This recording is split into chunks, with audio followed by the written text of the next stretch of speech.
The pictures are black and white, the abusers more than 70 years old, but the history of the so-called comfort women used as sex slaves by Japanese soldiers during World War II weighs heavily on the present day. Which is why the decision of the mayor of Japan's second city to use language like this has provoked such disbelief and criticism. Wartime sex slaves were a necessity to maintain discipline in the Japanese military during those times. When they're out running around and risking their lives, with their emotional state all strung out, they're looking to give them, I wouldn't say relaxation, but something like that. Then anyone can understand it's necessary to have something like the comfort woman system.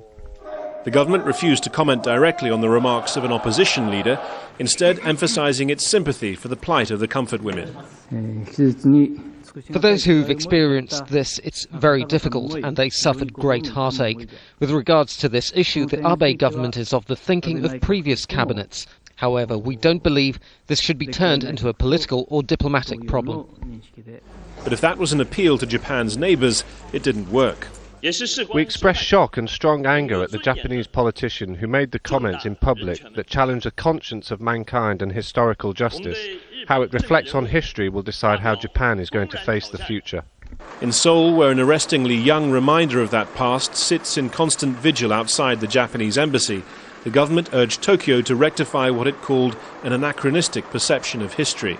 This is still the site of weekly protests. Last year, a man even rammed his vehicle into the gates of the Japanese embassy opposite. The issue of the comfort women is one that still resounds deeply across all generations of South Korean society. If this happened to their family, could they still say that it's okay and not get angry and demand an apology like we do? My grandparents suffered under Japanese rule. The real problem here is that Japan is not admitting that the invasion was wrong. Japan's Prime Minister, himself a nationalist, has in recent days been toning down his own, often controversial language about his country's imperial past. But even the words of an opposition figure can cause real damage and give more weight to a sense of rising nationalism in Japanese politics that has its neighbours on edge. Harry Fawcett, Al Jazeera, Seoul.